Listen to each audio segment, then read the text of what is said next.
the lesson for KG, for literature, reading, math, and science. The time you warm up till the time you end and you assess. Today, she will be introducing the different kinds of assessment, formative, summative, maybe diagnostic, through virtual classes or through some of the softwares that she will be sharing with us. Again, please remember that we will be sharing with you the PowerPoint presentation plus the links by the end of today. Thank you so much. Enjoy your time. And now I'll give the lead to Nadine to start her presentation. Hello, everyone. It has been a long time. Today, I hope you are doing well, exploring more tools to make the learning interactive even while remote. Today, I would like to ask you to go to www.joinpd.com. You can use your phone or any tablet and type in the code that you see on the screen. So I will repeat and I will write in the chat. So you need to go to or you can use this link, or you can use www.joinpd.com and type the code that I have on the screen. I will do the same and sign in as a student. So the code is, so it looks like two students are connected, YWMNV. Okay.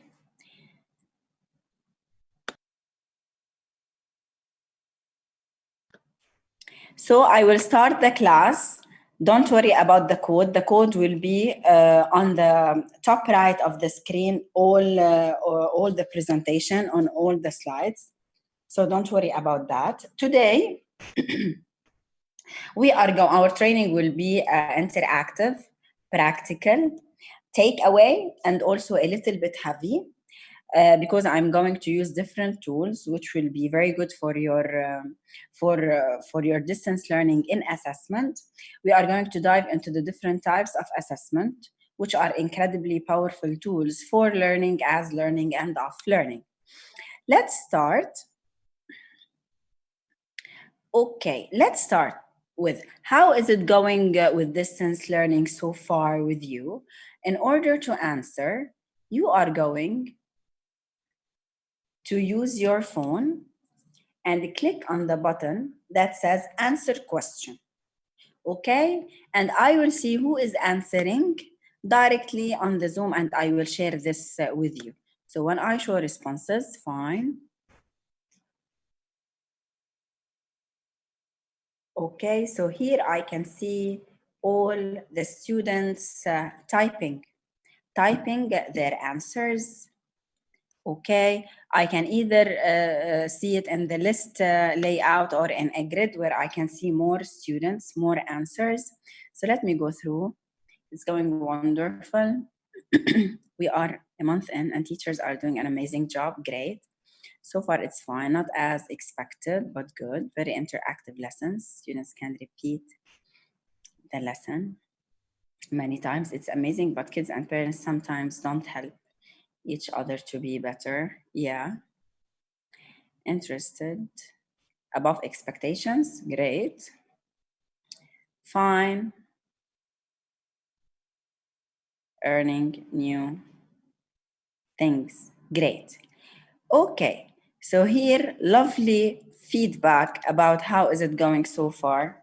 Today, I promise that I will add interactive tools to whatever you have, and this will definitely make your class more interactive. Okay, so now I need to move back to the other slide. So when I move the slides, you won't be able to enter your answers anymore, and I will tell you why when we come to talk about this application. Okay, so now, so as we said, we are going to focus on assessment.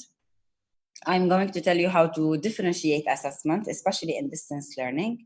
As usual, I will show you some practical examples and share the tools that I want to use. Plus the feedback, it won't be a Google form like I'm sharing with you self-assessment. It will be an interactive feedback, and we will do it on a slide by the end of the session. Okay, so now let's start and go back to our phones in order to see whether you strongly agree, neutral, disagree, or strongly disagree with the statement that says the teacher is the most reliable assessor of students' achievement. Let me see the responses. So up till now, we have agree, neutral. So those who are choosing neutral, I want also your feedback in the chat box. So why you are not with or against? So what's the point behind it? So if you can share with us your thoughts, regarding this. So disagree and strongly disagree. So the teacher is not the most reliable assessor. So who is the assessor? Who will assess the students then?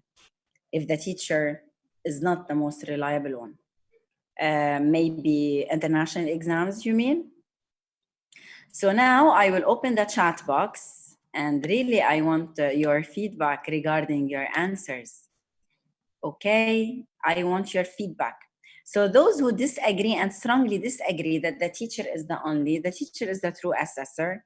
Yes, of course, we cannot deny the fact that the teacher is the student's assessor because she is teaching him, she is using different tools, and also she has a point and she has a viewpoint. Yeah, of course.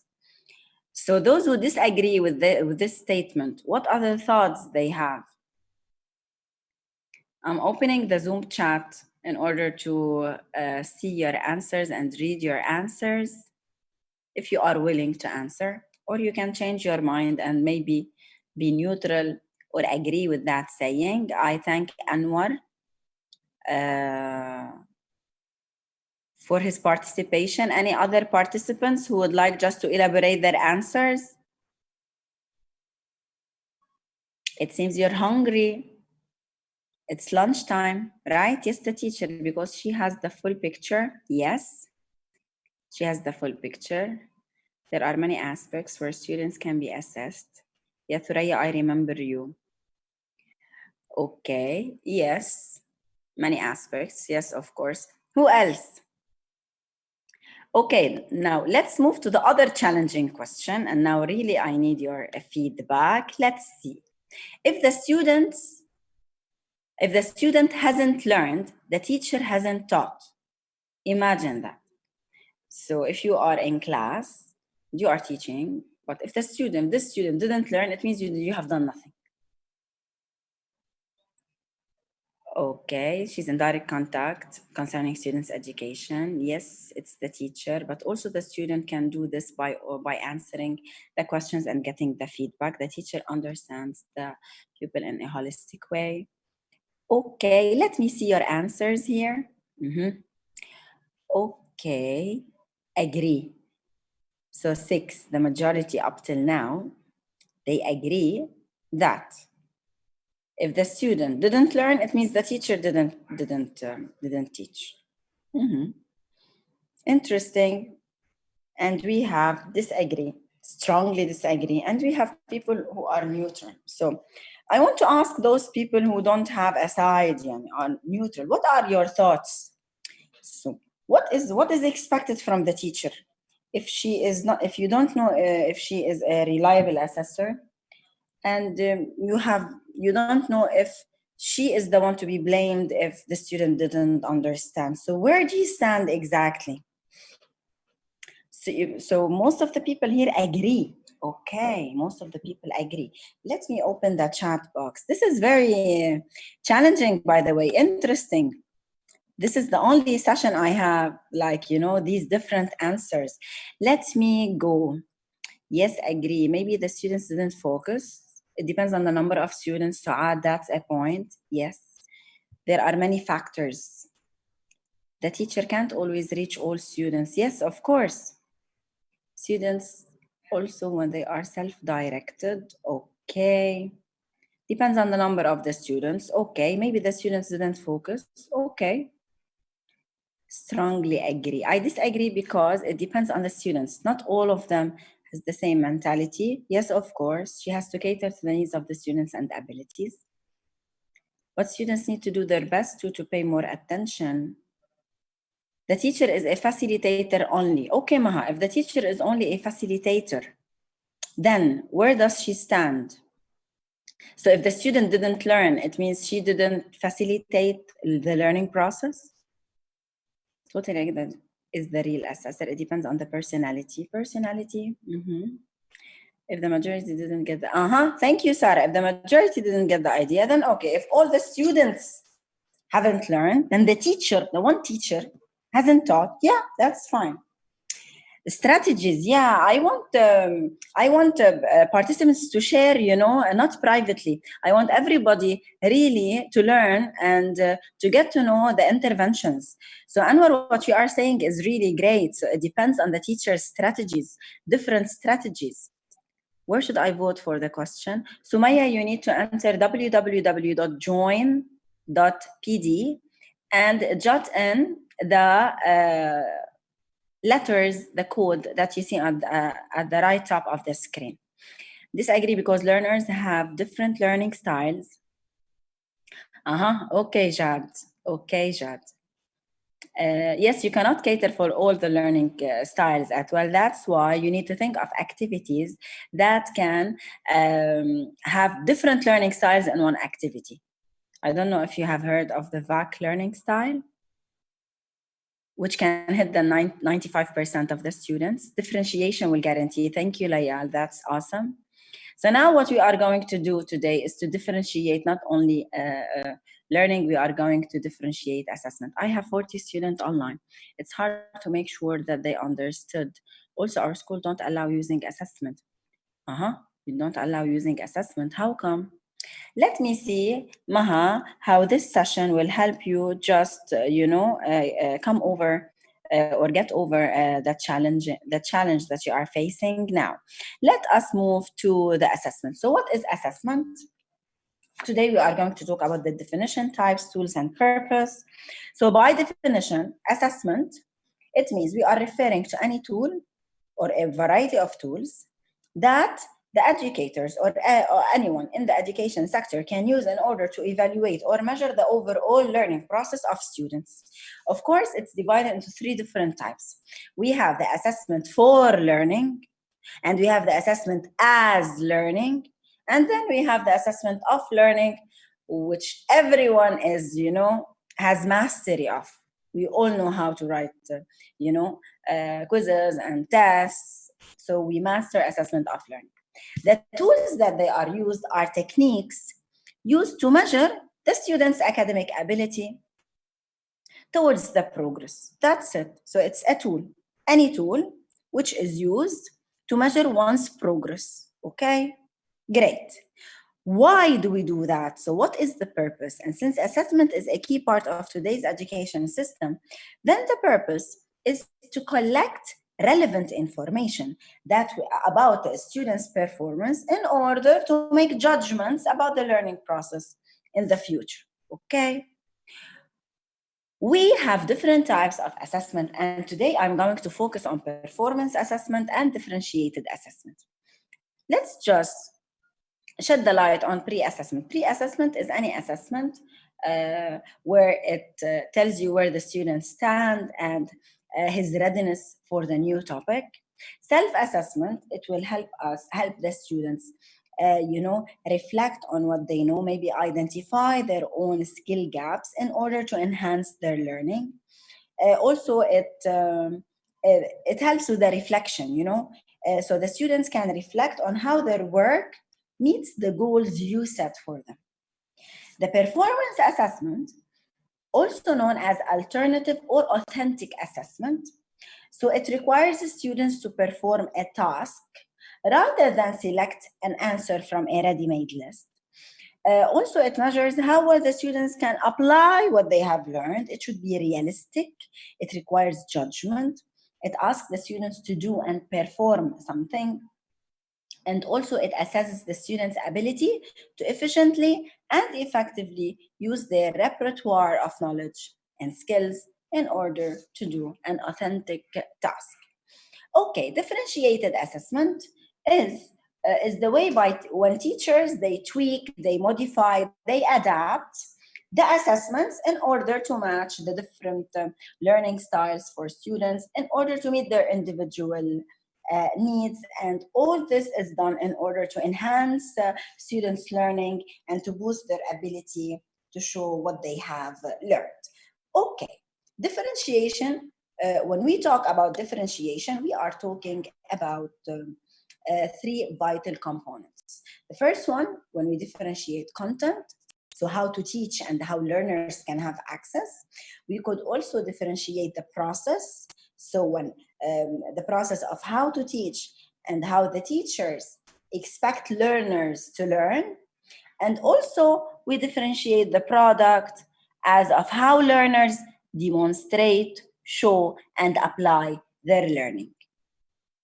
So now we are going to see how we can differentiate these three when we are assessing for learning. It means we are using the information about the students in order to inform their teaching, and also as learning. So it involves the students in within the learning process when they are showing progress and asking questions and interacting with you, and also the assessment of learning where the teachers they have evidence that the students have achieved the goals and the standards set for them at the beginning.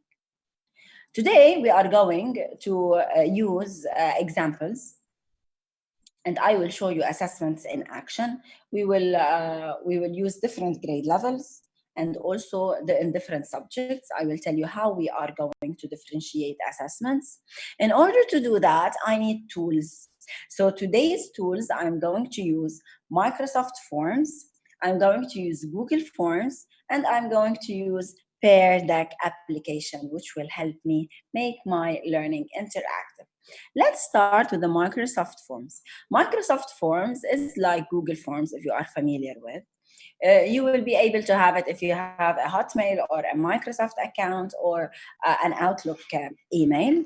If you don't know how to use it or how to sign in, you just click on Google, like I'm doing right now, and just type in the box Microsoft Forms, and then you will get your page. Okay, you click on the first one, you will get your page.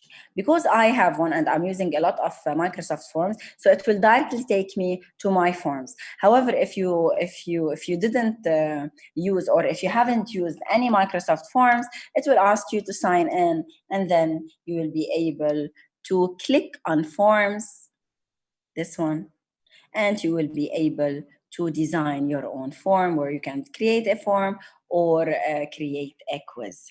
Why is this important? Because this, it will help you design quizzes that could be auto-corrected, and also for forms it also could be auto-corrected, and it will help you with your performance assessment. Let's see the examples. Today, I'm going to use Microsoft Forms in order to design a performance or authentic assessment to my students. I chose two different grade levels, grade 2 and grade 5. I'm going to assess reading aloud, so assess their reading fluency, and I'm going also to assess if the students were able to do the experiment for the physical and chemical change. So I assume that the lessons were taught, okay, extensively, and also I'm going just to assess the performance. Why do I choose grade 2 reading? And I chose reading because, especially at this time of the year, with the current situation, reading, I guess, is left out, and reading aloud or for the fluency is left aside, especially in lower grades, because usually in the physical classroom, you use to practice different strategies to help the students demonstrate fluency, like choral reading. They read the instructions in class. Maybe you have in the home room time high frequency words, sight words, so you can design, let them read their own story. However, teaching remotely, definitely you are assigning, reading stories, but how do you have the evidence that these students are reading. How could you have the evidence that you are assessing and they can demonstrate their fluency? So in order to do that, you can create a Microsoft form. So here I created a form where I can click on it. Sorry. I click on it. Okay, and I will have the form. Usually, if you want to create a new one, also you'll have the same. However, you will have the default theme. And here I played around and I chose this one. You can choose any picture matching the topic. But I found this one nice. And then after you do the theme, definitely you can copy and paste and insert pictures as you like. And you can add a lot of questions. Here you write the title. Look, if I tick it, I can also add a picture where I added a picture. I went to E-Alpha, I just copy and paste, and it will be imported easily. I wrote refer to the reading book, Wolfie the Bunny. I chose the book. However, you can have a reading log form. So where they can choose any story if you are implementing an extensive reading program, and they can write the title of the story they chose. Here, I ask them to write the name, and also I can insert here a picture or a video as you like. And also I asked them to read page 9 to 11. And I asked them to upload the audio. And the Microsoft Forms, they allow us to upload either a Word document or Excel or PowerPoint or PDF image or audio or video. And this is a good way to see how it is, how they are performing. Okay, I'm just, because the chat box is just, twinkling. Okay, and after I upload or I give them the option to upload, I can also play with the file size limit. It could be like 10 mega or 100 mega or 1 giga. So this will give, a space for the students to upload like a 2-minute video or a 1-minute video or a 5-minute video. And then I always end up by rating the activity, because your students are the key players for enhancing and upskilling your virtual online sessions. I can here click preview to see how will the students get it. Okay, so they will get it in this very nice way. And if they are using their mobiles, also how will they get it? So as you see here the speaker. If I'm going to enlarge it, what is it? Okay, so you see here the speaker. If you click on it, this is an immersive reader. It will help also differentiate the instruction. Instead of reading, they will listen to the instruction. And what's good about that is you can play with the settings as well, the voice settings.